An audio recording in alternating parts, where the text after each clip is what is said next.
மிதுன ராசி. மிதுன ராசி அதிபதி 14ஆம் தேதி அன்னைக்கு மீன ராசியில் போய் நீச்சமாக போகிறார். ராசியிலே செவ்வாய். செவ்வாய் தான் மாத்திரை மருந்து, பிளட் ரிலேட்டட் உடம்பு படுத்தாமல் பார்த்துக்கோங்க. டாக்டர்கிட்ட ஒரு மெடிக்கல் செக்கப் பண்ணிக்கோங்க. இந்த மாதத்தில் ஒரு செக்கப் பண்ணிக்கோங்க, நல்லது. கரெக்டாக மருந்து மாத்திரை சாப்பிடுங்க, நல்ல மாத்திரையாக சாப்பிடுங்க, நல்ல மருந்தாக சாப்பிடுங்க. எக்ஸ்பிரி டேட்லாம் பார்த்துக்கோங்க. கோவமே படாதீங்க, டென்ஷன் ஆகாதீங்க. 12 குரு. ராத்திரி தூக்கம் கரெக்டாக பண்ணிக்கோங்க.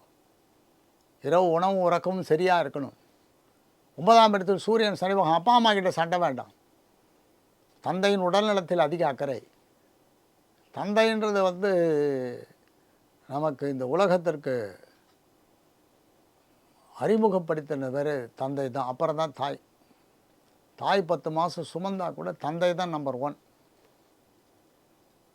பாக்யஸ்தானாதிபதி, பாக்யஸ்தானத்தில் இருக்கார். பாக்யஸ்தானாதிபதியோடு இருக்கார். பரம சத்ருவாக. அப்பாவை பகையாக்காதி கொள்ளாதீர்கள். அப்பாவோட சண்டை வேண்டாம்.